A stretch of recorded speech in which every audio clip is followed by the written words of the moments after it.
¿Parece que, iglesia? Vamos a levantarle un fuerte aplauso a nuestro Señor en este día, por favor. ¡Grito de júbilo! Y una noche cantaremos, celebrando su poder, con alegría de corazón. Como el que va con la flauta al monte de Jehová, celebraremos su poder.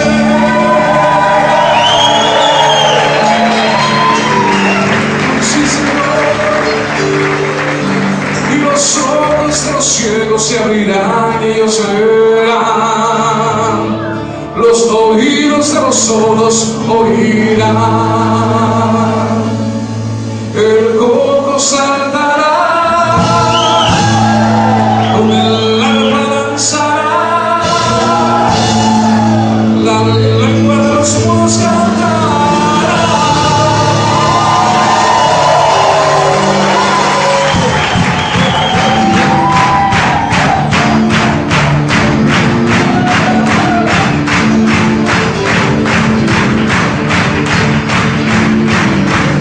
Ese poderoso de Israel, poderoso de Israel, su voz se oirá, Jehová vendrá, el poderoso de Israel, ese poderoso de Israel, el poderoso de Israel, su voz se oirá, Jehová vendrá, el poderoso de Israel, y en noche cantaremos celebrando su poder, por la alegría del corazón, como el que va con la flauta al monte de Jehová, celebraremos su poder.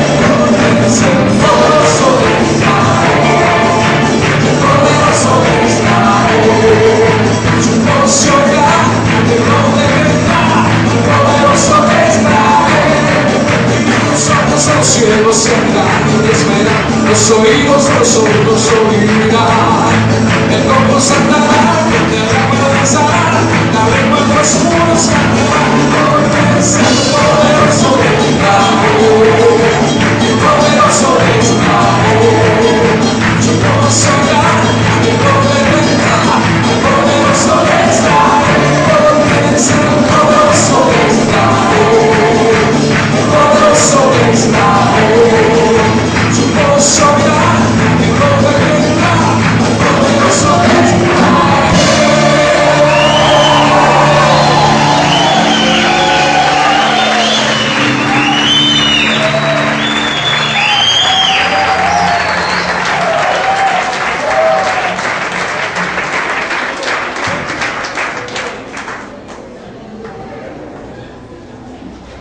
Salmo 122. Shehamaelot le David, Shamachti, Beomelim, Livei Adonai Melech. Omedot hayu Ragleinu, Bisharari Jerusalem. Jerusalem Havenuya, Kehir Shehuvera Lajavrav, Shesham Alu Shevatim Shiftei Ha. Edud le Yisrael, Lechodot Leshem Adonai. Kishama Yashevu Kisot, Lemishpat Kisot, Levei David. Shailu Shalom Jerusalem, Yishlaif Ogavnuya. Yeh Shalom Baheile Shaleva. Beharbenutai Lemaan Achai Berechai, Agavran Nach Shalom Bar. Lemaan Be Yehuba Adonai Eloheinu, Avakesha Tov Lach. Yo me alegré con los que me decían, a la casa de Jehová iremos. Nuestros pies estuvieron en tus puertas, oh Jerusalén.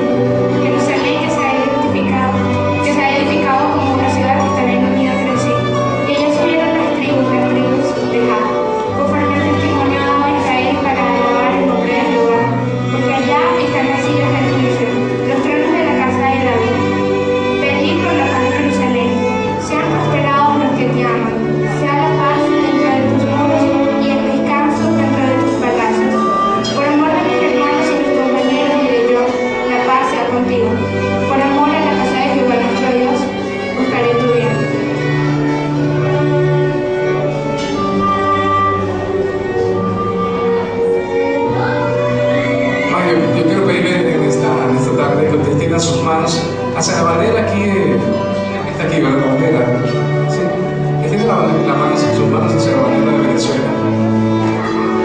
Yo quisiera, solo un momento, que todos oráramos y que pidiéramos al Señor perdón por nuestro país Venezuela, perdón porque creo que hemos pecado como nación.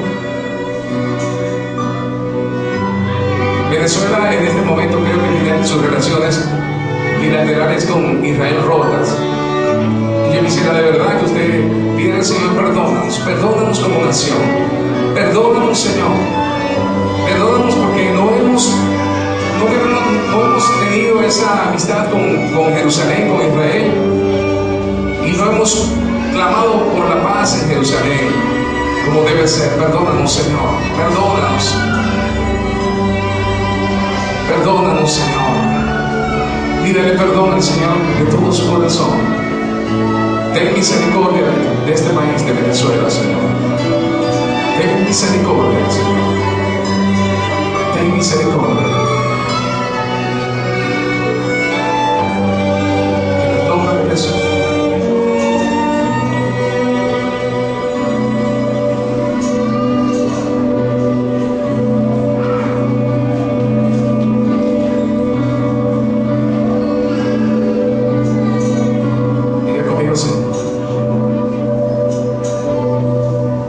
Shalom, shalom, Jerusalén, paz sea a ti. Cuando el Mesías vuelva a ti, alabanza encuentre en ti.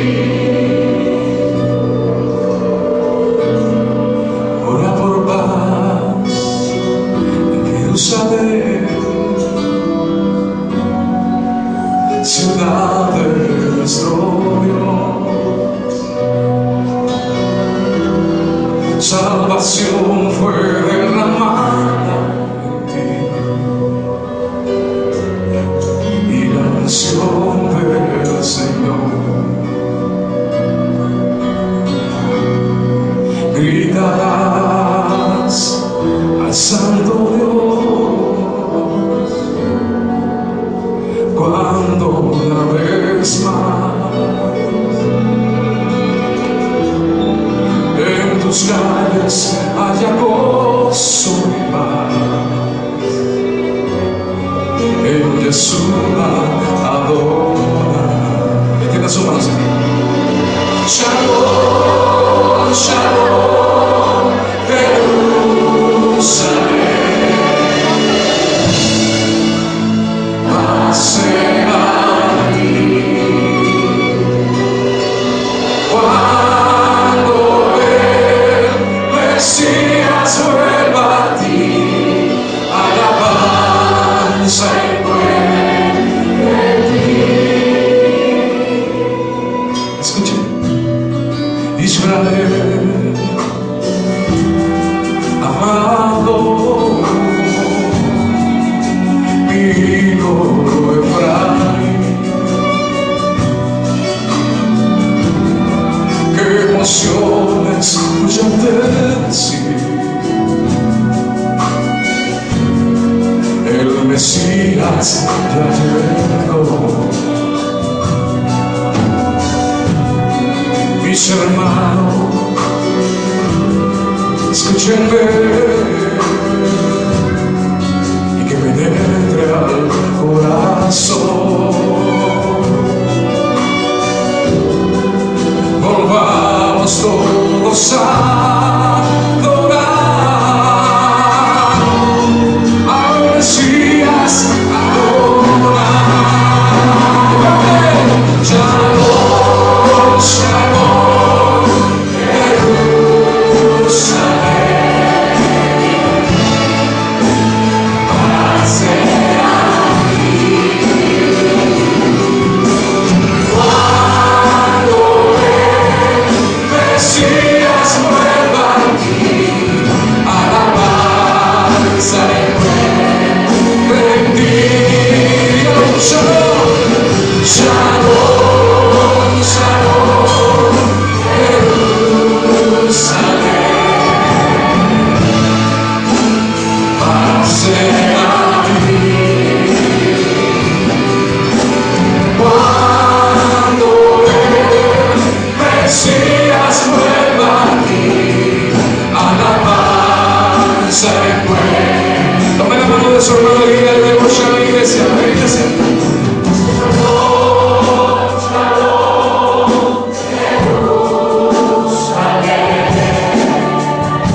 Reconocemos que tú eres el Dios de paz y el Dios de misericordia. Y hoy ante ti presentamos a estas naciones. Te pedimos, como dice tu palabra, como tú nos enseñaste a orar por la paz de Jerusalén. Y oramos que tú traigas paz en Israel. Te pedimos, Señor, por musulmanes, por judíos, palestinos que viven en esta tierra. Y te pedimos en el nombre de Jesús que tú permitas que puedan llegar al conocimiento de tu palabra. Trae avivamiento en Israel. Oramos por las iglesias en Jerusalén, por las iglesias evangélicas, donde ya hay más de 10.000 judíos mesiánicos que creen en Jesucristo.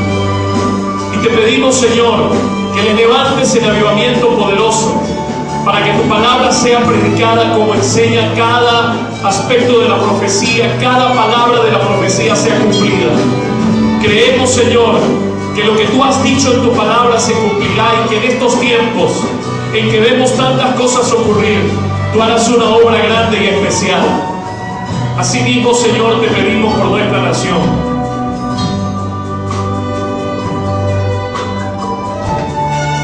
Y oramos, Señor, que tú traigas tu paz sobre Venezuela. Una vez más te pedimos que las relaciones bilaterales entre Israel y Venezuela sean reanudadas.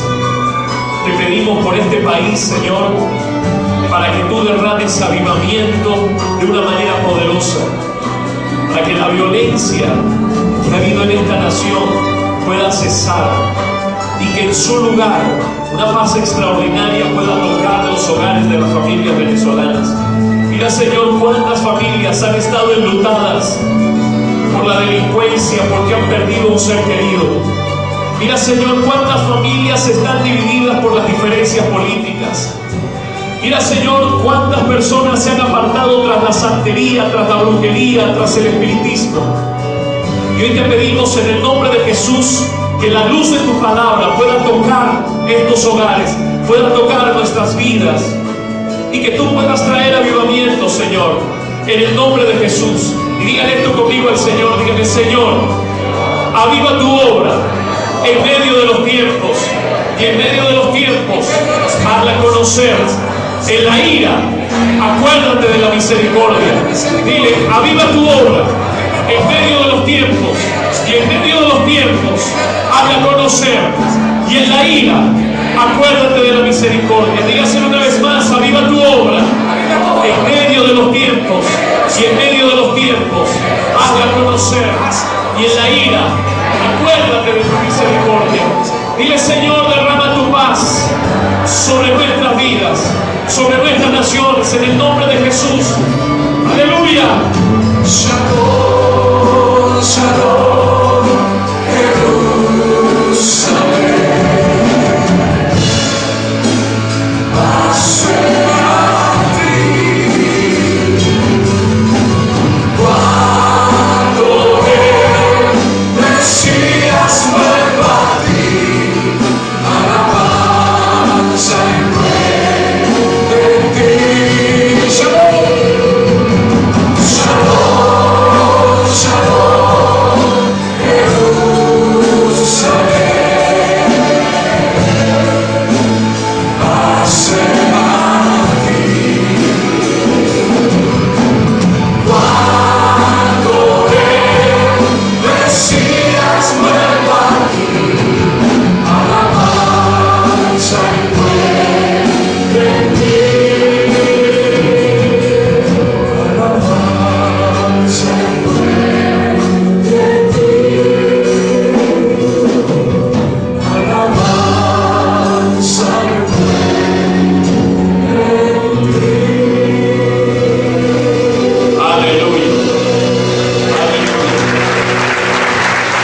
seres humanos, la paz anhelada. Amén. En el Salmo 122 y en el verso 6, yo quiero invitarles a que repitamos este versículo. Esta celebración es una celebración didáctica que pretende dejarnos de enseñanza algunas cosas. Ojalá que entre esas cosas usted pueda recordar el versículo 6 del Salmo 122. Vamos a repetirlo juntos. Dice: pedir por la paz de Jerusalén. Diga conmigo: pedir por la paz de Jerusalén. Sean prosperados los que te aman. Ahora vamos a repetirlo como quienes imagínense que de esto depende su almuerzo y la cena. Diga conmigo: pedir por la paz. Ah, tienen hambre. Pedir por la paz de Jerusalén. Sean prosperados los que te aman. A ver, pedir por la paz de Jerusalén. Sean prosperados los que te aman. Amén. Luego dice el verso 7: sea la paz dentro de tus muros y el descanso dentro de tus palacios. Por amor de mis hermanos y mis compañeros, diré yo, la paz sea contigo. Por amor a la casa del Señor nuestro Dios, buscaré tu bien. Amén. El tema de la paz de Jerusalén es un tema que está en torno a toda la Biblia y es un tema que ha estado en el corazón de Dios durante toda la historia. La palabra Jerusalén significa literalmente ciudad de paz. Y cuando la Biblia usa la expresión paz allí, se refiere al shalom. Shalom no es solamente una palabra referida a tranquilidad mental, señalándola como paz, sino que tiene que ver con una condición de paz integral, que abarca los diferentes aspectos de la existencia del hombre. El shalom, tal como lo vemos aquí en la Biblia, que si ustedes ven el verso 6, encuentran la palabra paz y abajo dice sean prosperados. En el texto hebreo las dos palabras vienen de la misma raíz, pero la primera habla de paz, la segunda, cuando habla de prosperidad, el indicativo es que hay un sentido de crecimiento, que hay un sentido de desarrollo. La palabra correcta sería de prosperidad, pero integral en todos los sentidos, justamente cuando podemos tener una adecuada relación con Dios. Sin embargo, la paz que a través de la historia se ha buscado en Israel no ha sido necesariamente una paz de tipo espiritual. Aunque sea un pueblo profundamente religioso, se ha priorizado por lo general la paz política, la paz social. Y obviamente que esto tiene sus razones y es perfectamente comprensible que esto sea así. En estos pocos minutos es muy difícil que nosotros podamos hacer todo un abordaje completo de la situación del Medio Oriente y de la historia judía, de la historia de Israel, de Jerusalén como ciudad por la cual oramos y la Biblia nos ha enseñado a hacerlo. Pero vamos a hacer una muy breve referencia y ojalá podamos tener toda su atención para eso. Les hablé de paz política, es el punto preferencial. ¿Por qué? Bueno, toda una historia justifica esa situación. Desde los tiempos de los romanos, mucho antes de eso, en Jerusalén se esperaba un Mesías, pero no se estaba esperando en el Mesías necesariamente un líder religioso, sino un líder militar, alguien que estableciera el reino de Dios en un sentido físico, totalmente físico. Y han sucedido tantas cosas en la historia, y particularmente en la historia reciente, que nos indican por qué las cosas suceden como suceden, para que nosotros podamos sentirnos un tanto identificados. Yo le voy a dar el mismo ejemplo que ponía para explicarlo en mi casa. ¿Cómo se entiende el problema entre palestinos y judíos, o judíos y el entorno que tiene Israel y sus vecinos? Yo creo que usted se imagine por un momento. Usted tiene su casa, es una casa que ama tanto porque es la casa que le heredaron sus antepasados. En esa casa está toda su historia. Quizás su casa no es tan bonita, pero para ustedes es la casa más hermosa que pueda haber. Es una casa que costó años, que costó lágrimas, que a través de la historia llegaron a tratar de quitársela muchas veces, pero usted sigue amando esa casa. Y un buen día, o mal día podríamos decir, ocurre una desgracia. y una horda salvaje entra a su casa y lo echa a usted y a sus hijos de la casa, invade su casa. Usted ha sido víctima de una invasión de aquello que usted ama, de su tierra, su territorio, su espacio, y a usted lo dispersan por todas partes. Su esposo o la esposa, cada quien va a tener que vivir en un lugar diferente. Los hijos van a otras partes y supongamos que usted es abuelo ya, aunque tenga 15 años. Bueno, sus hijos también y sus nietos van a vivir a diferentes lugares. Pero aman tanto la casa que en los lugares donde están, desde esos sitios, cada vez que van a orar 3 veces al día se asoman por la ventana y extienden sus manos en dirección donde queda su casa, donde queda ese lugar que usted tanto ama, tanto anhela, su terruño. Y todo el tiempo tiene usted la esperanza de que un día usted y su familia volverán a su casa. Transcurren los años y un día usted va a un tribunal. Ese tribunal lo vamos a llamar la ONU. Y por algún milagro extraordinario, quienes en ese momento tienen su lugar en Israel, en este caso el patronato inglés en ese momento, deciden aplicar y usted gana el caso y a usted le devuelven su casa y le dicen puede volver a tu casa. Pero ¿sabe lo que vamos a hacer con tu casa? Resulta que hubo unas personas que venían del norte, de Jordania en este caso, y mientras ustedes estuvieron ausentes, en algunos pocos años, algunos de ellos fueron y empezaron a habitar el lugar. Así que ahora usted tiene que compartir la casa con estas personas. Usted le va a entregar la mitad de su cuarto matrimonial, el espacio más íntimo que pueda tener. La mitad la va a tener usted y la otra mitad la van a tener sus vecinos. Sin embargo, para que no haya pelea porque está en el mismo cuarto, ese cuarto matrimonial vamos a llamarlo Jerusalén, el más sagrado de los lugares. Bueno, ese lugar lo vamos a poner como parte del colectivo, es decir, este cuarto va a ser un cuarto del pueblo. ¿Sí me explico? Este cuarto va a ser propiedad colectiva. Y así se hace con el cuarto matrimonial.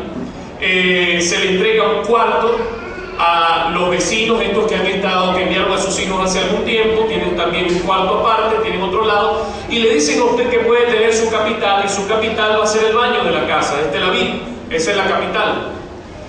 Y usted acepta las condiciones con tal de volver a su casa, ese es el tema. Pero resulta que pasados unos días, sus vecinos están molestos con usted porque no quieren que usted viva allí. Así que se hace una estrategia.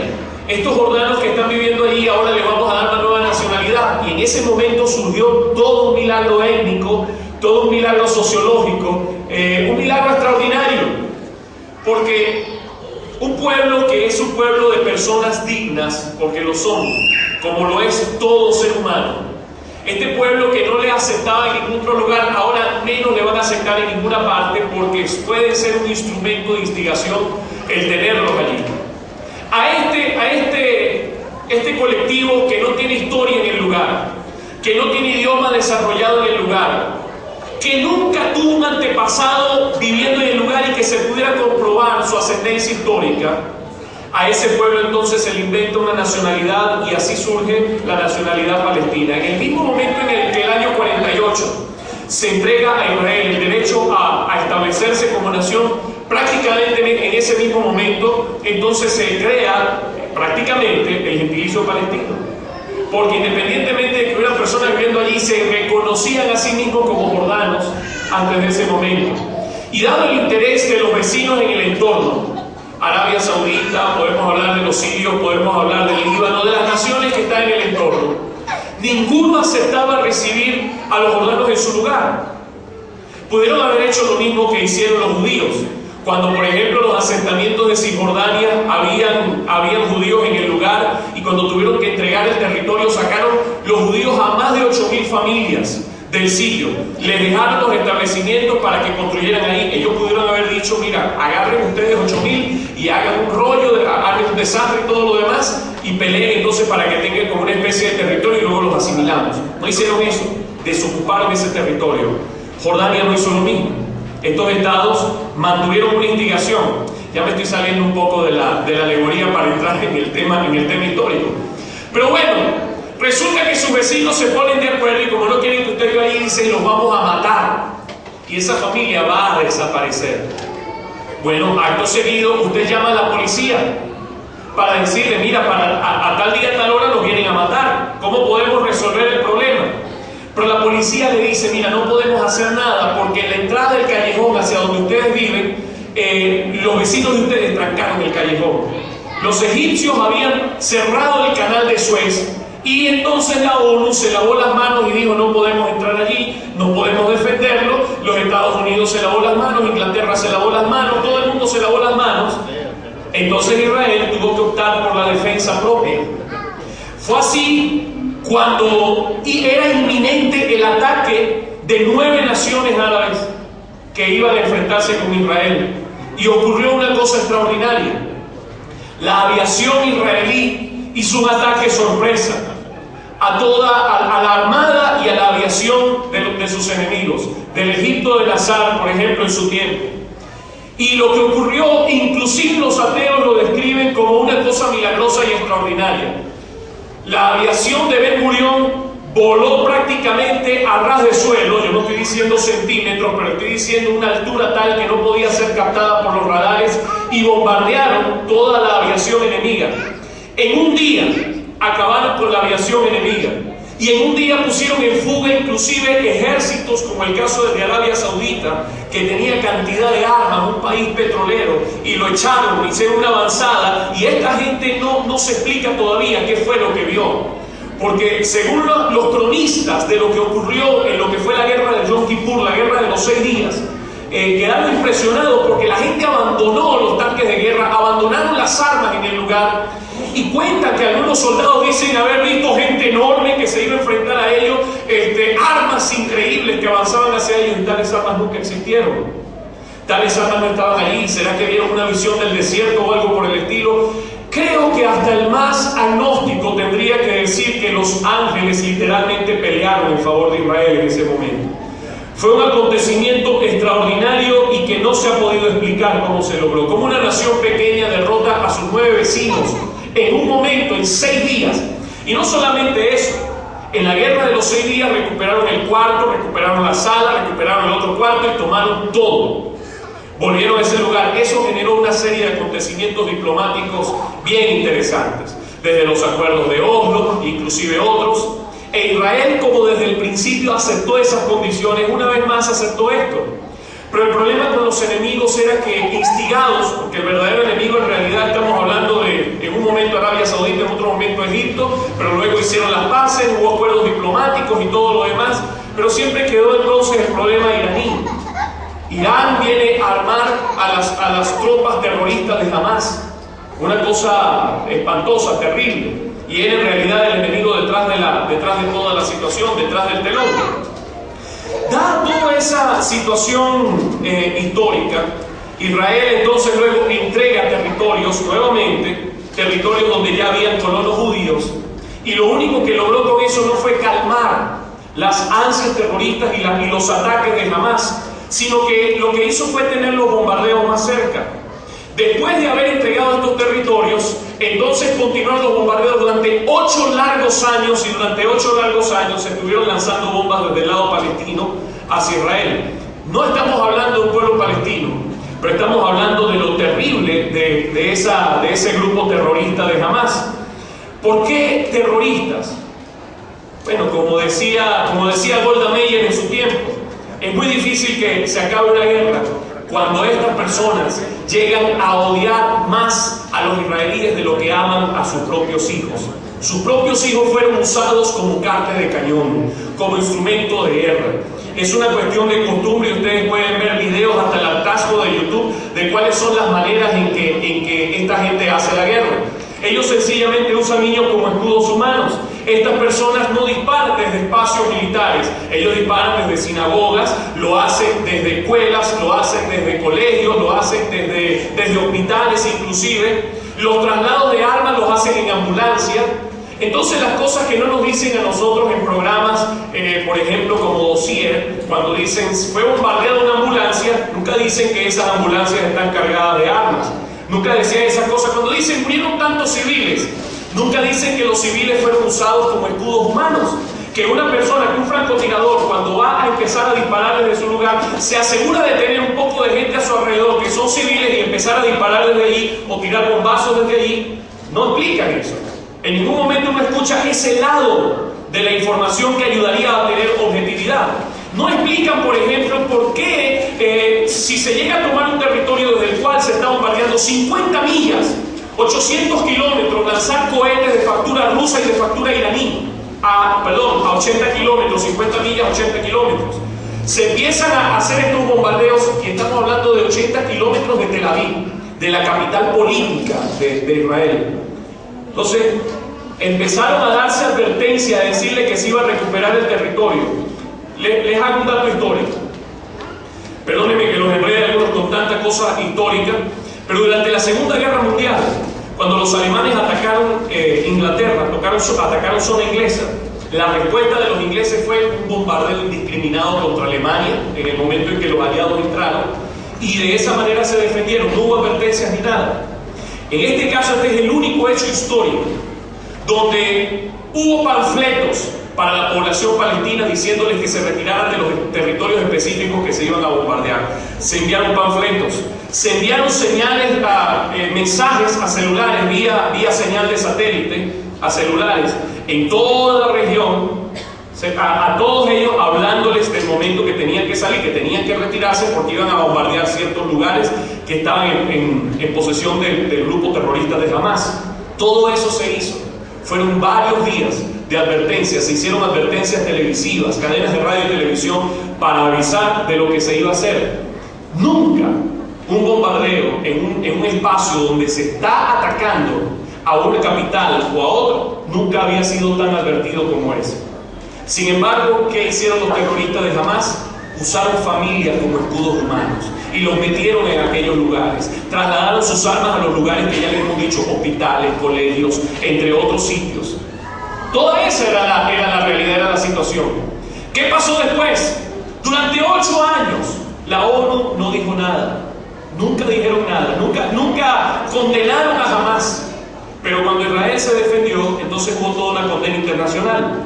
Ese tipo de detallitos son los que algunas personas no ven en los programas de Walter Martínez, ni ven en algunos otros espacios, que solamente presentan una visión fragmentada de las cosas. ¿Sí me explico?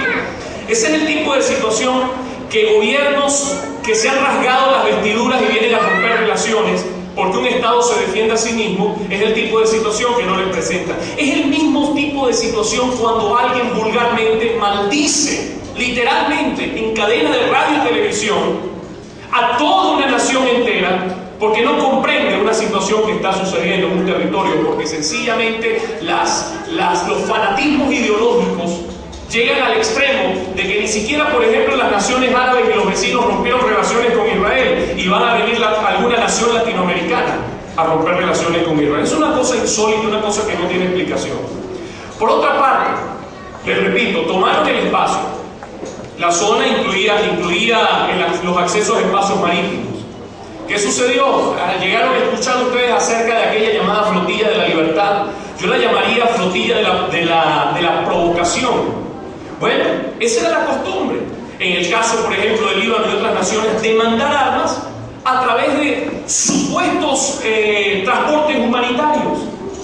Cuando se fue a ocupar el lugar porque se les advirtió que no entraran al territorio que estaba dominado militarmente, cuando se fue a entrar al territorio, bueno, resulta que fueron recibidos a plomo desde la flotilla de la libertad.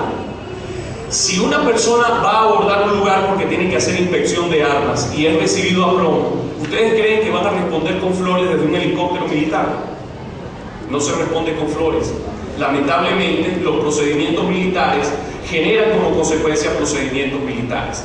Miren, no quiero abrumarles con informaciones al respecto, pero es increíble que en nuestros medios más cercanos se coquetee con la idea de negaciones del Holocausto, de condenas a Israel, por cuestiones que son perfectamente comprensibles. ¿Cómo se puede decir que no hubo Holocausto? ¿Cómo se puede ser tan indigno para negar más de 6 millones de muertes, terribles muertes? ¿Cómo se puede ser no solo ignorante sino inhumano para negar no solo la muerte de 6 millones más las otras nacionalidades que murieron también en los campos nazis. Miren, los planos de Auschwitz son exhibidos. Auschwitz es el más afamado de los campos de concentración nazi. Es exhibido por el mismo gobierno alemán. No lo exhiben como otra cosa, sino como una ignominia. Dicen, lamentablemente esto existió, firmado por el general Himmler, que era uno de las manos derechas de Hitler en su tiempo. Los planos del campo de Auschwitz con los lugares donde estaba el acta que hubo, por ejemplo, en aquella pequeña casa de Wannsee, en Alemania, donde se estableció todo el plan de lo que se llamó la cuestión final, que era la eliminación de los judíos.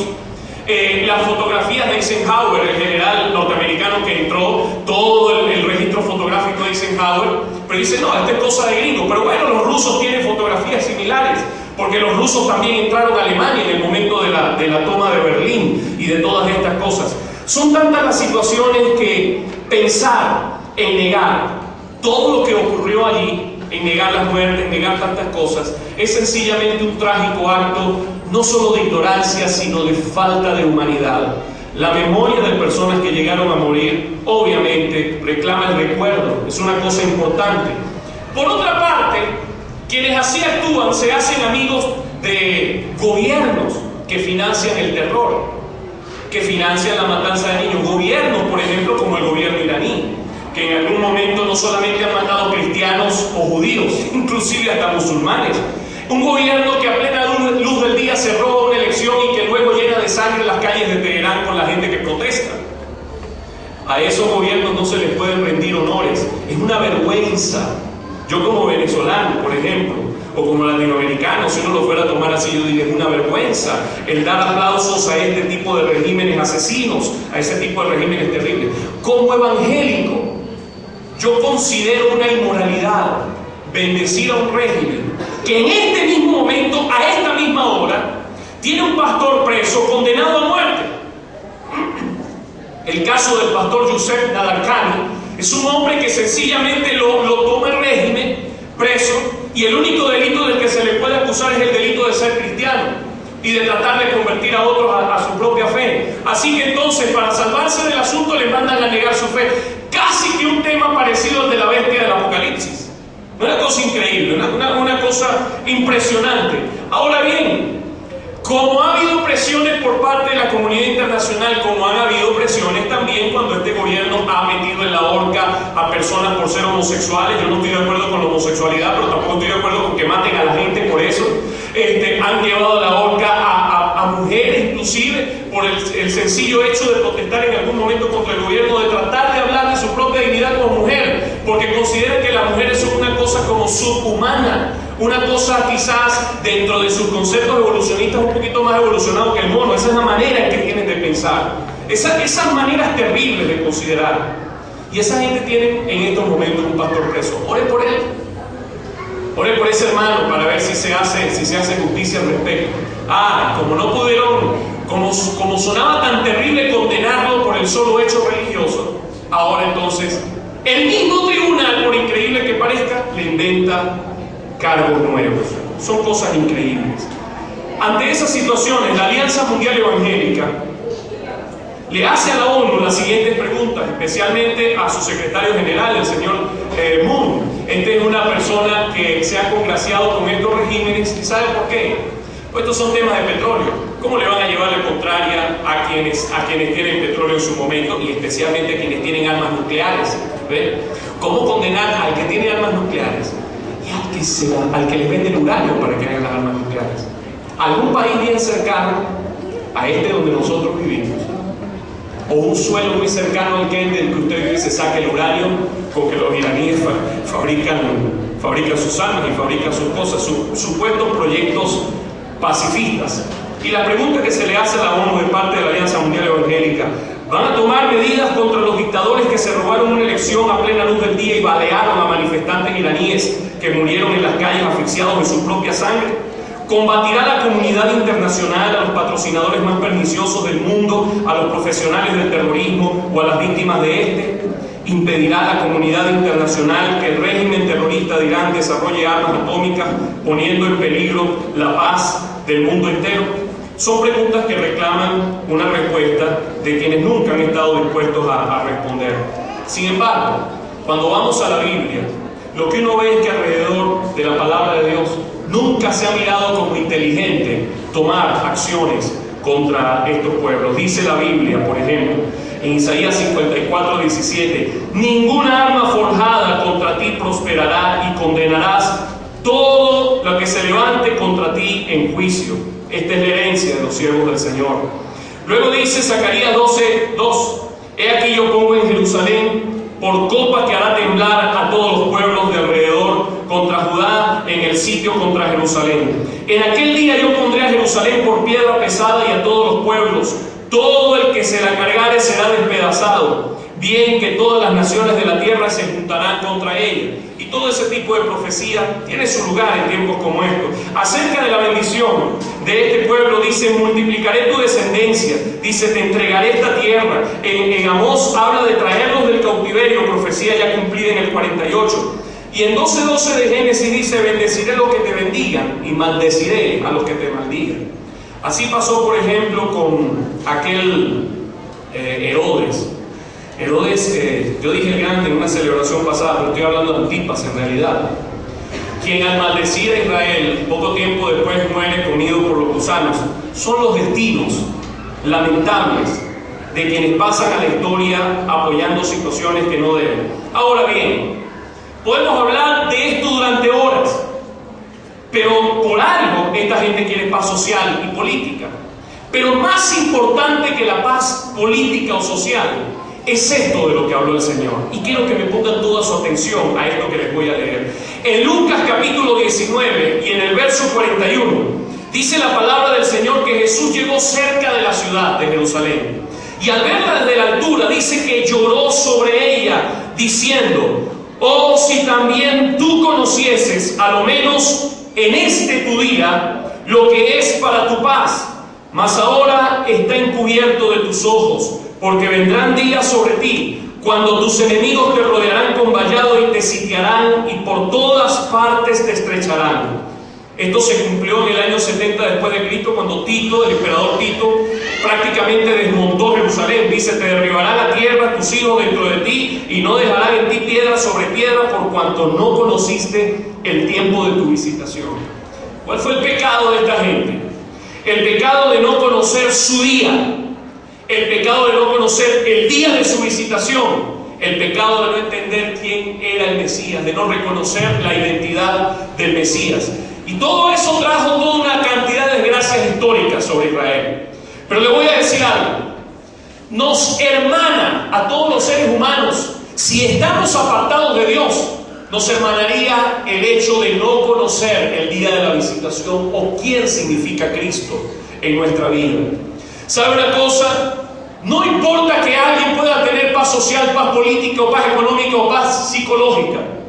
Si no tiene paz con Dios, si no tiene una reconciliación clara con Dios, le falta todo. Está perdido en sus delitos y pecados. La palabra del Señor dice en Efesios 2:13 en adelante, mas ahora en Cristo Jesús, vosotros que en otro tiempo estabais lejos, habéis sido hechos cercanos por la sangre de Cristo, porque Él es nuestra paz. ¿Quién es nuestra paz? ¿Saben una cosa? La obra de Cristo viene a traer la paz más importante, que es la reconciliación con Dios.